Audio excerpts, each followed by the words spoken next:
So, one of the hardest things to do when you first start selling on Amazon is just finding your first couple profitable products. And I know it's difficult because it's exactly what I went through. You first start selling and you're gated and everything, and it feels impossible to find auto approved products. But lucky for you, I already went through that, so you don't have to. And I'm going to show you guys the exact strategy that I used to find my first 10 profitable products. So that being said, let's jump straight into it. The first thing that you're going to want to do is you need to open up a listing that you're already automatically approved in. And if you're not, try this one because you should be. I remember I was automatically approved in it. And if you're not, that's okay. You can still just open up any other OA listing and use this same strategy because it's going to work just as well. So once you have the listing up, you're going to scroll down to the bottom left, which is where your Keepa chart should be. If you guys don't have a Keepa account and a Seller Amp account already, then you should download those immediately because you're going to need it if you're doing Amazon online arbitrage. But that being said, go to the Keepa chart here and we're going to go to the data tab and we're going to go to offers. Now, once that loads in, we're going to be able to see all of the different sellers who have sold the product before. So as you can see, there's a bunch of different people here, and we're going to want to go ahead and enable include historical just so we can see every single person historically who's ever sold that. And then we're just going to export this data as a Google Sheet. When you have that open, it's going to look like this. I know it's a lot of data, but we're going to sort it through and extract what we need. So the first thing you need to do is go over to the review count column and we're going to sort this A to Z. What this does is it is going to allow us to pull every single seller on this listing who has a 1-star review. And we're going to be tracking these sellers specifically because since we know they only have one review, we know they're also newer sellers, and therefore we can probably sell a lot of the same stuff as them because these guys are probably selling just a lot of auto-approved products as well, which in our case is perfect. So you're going to go ahead and copy all of the sellers that have just one review.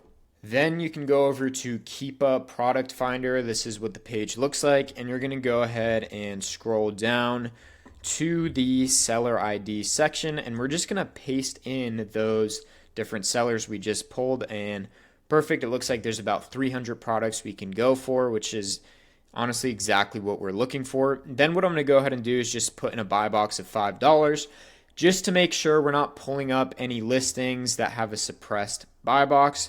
Once we've got that in, we're going to scroll down to the offers and we're going to select a minimum of 3 offers. This way we know all of the listings we're looking for have at least 3 other sellers on it, so it's not like a brand direct deal or wholesale or anything like that. So we're going to put in 3 for there. Buy box seller, we're going to make sure it's third party so we're not competing with Amazon. Buy box 0 for Amazon, and then buy box top seller, I like to just put in 65 for this kind of search, just to again make sure there's not one seller dominating the entire listing.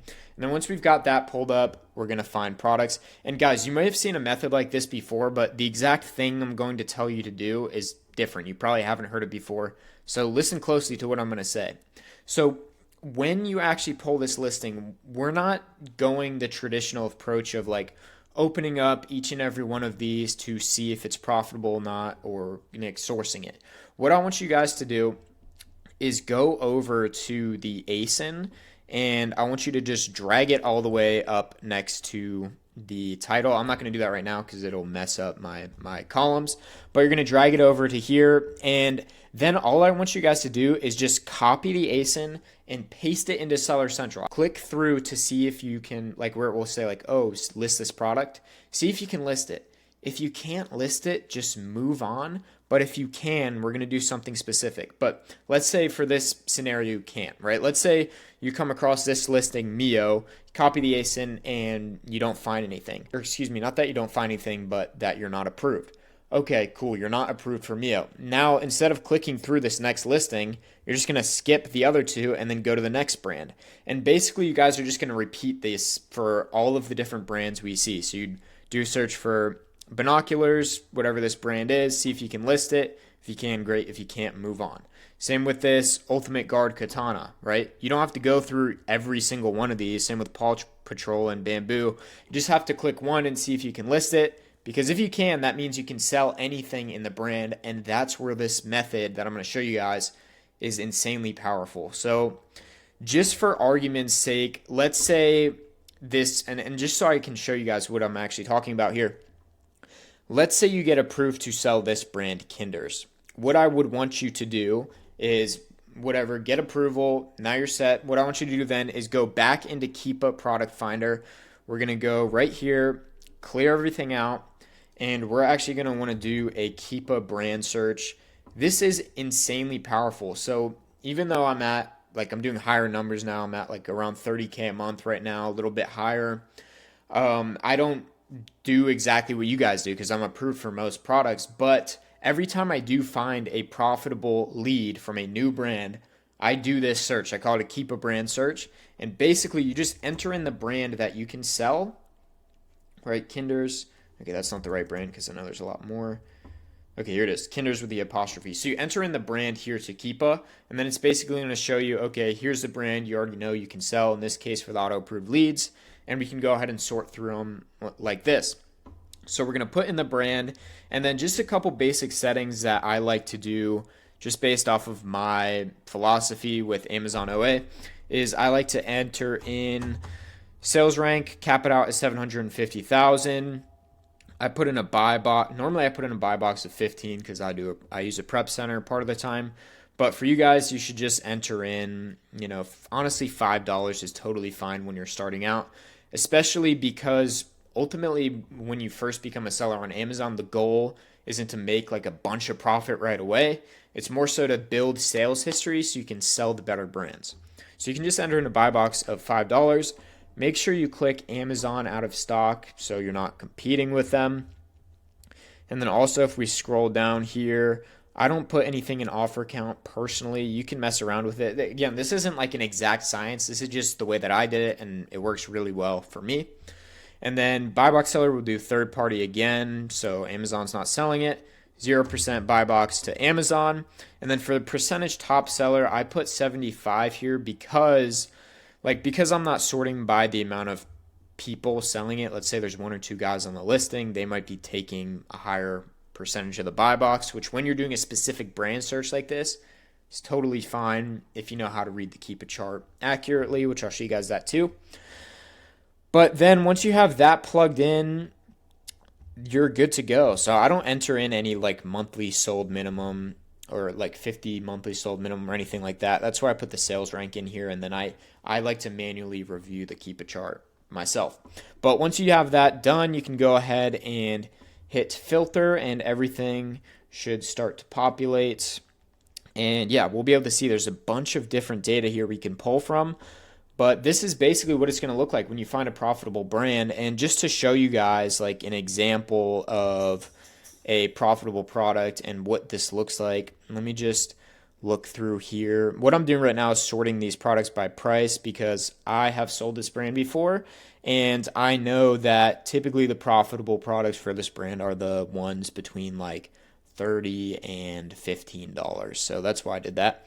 And let's just see if there's anything in here that stands out or looks good. So let's go to the second page. Okay, this one right away looks like it could be good. So we'll go ahead and open up this jalapeno garlic listing. It looks like it's 4.3 ounces, and this one could be good. So right away, the first thing I normally look at on a Keepa chart is the offer count, which is in blue or purple right here. And what I'm looking to see is if the competition is going up or down. So the offer count is telling us how many sellers are on the product.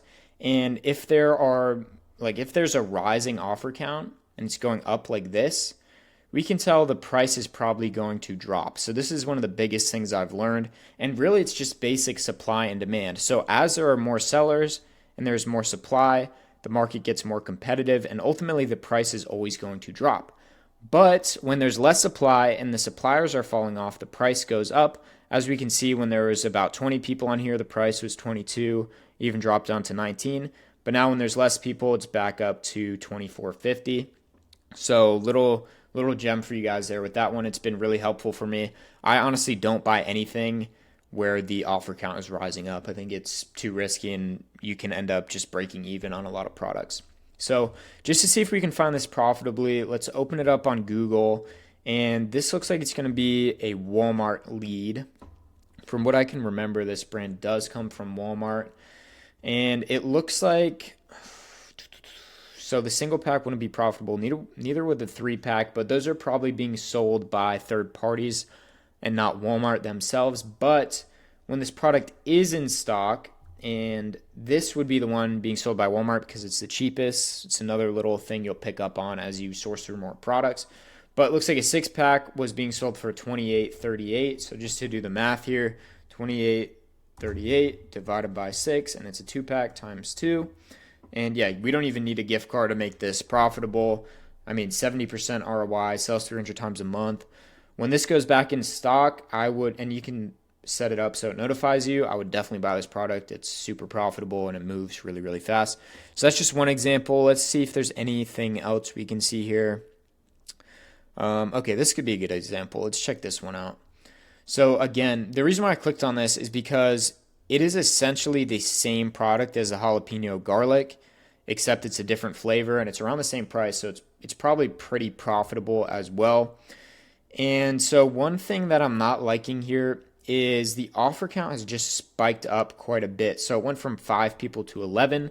So the supply is effectively doubled. So we can expect the price to probably fall off again here soon. Like as we can see, in the past when there's 2 people on this, it was selling for $26, but when it went up to 7, it dropped to 18 FBM, so probably around 22. Yeah, 22 FBA. And it looks like that's still profitable, which is good, but now the offer count is higher than it's ever been. So we don't know if the price could drop lower than it's ever been. It's actually a high likelihood. And so that could be risky, but let's just see if we can find this profitably. I'm guessing this is coming from Walmart as well. Yeah. And it looks like this is actually in stock. So $4.53 for the single pack, 6.6 ounces spicy garlic. So what was that? Yeah, 4.53 times 2. 4.53 times 2. I messed that up. 9.06 minus 4%. Gift card from Card Depot brings it to $8.70. I mean, 60% ROI. So like, because it's super profitable, it's 60% ROI. I'm not totally against doing a little test buy here of maybe 5 units, probably 10 units because it's cheap, just to see if we can make some money on it. Because even if this does drop down to $19, like we're still making a 20% ROI, and our break even is like, what is it, like $16.80 is break even. So the likelihood of it reaching that price is super low. So you could probably do a little test buy on this item.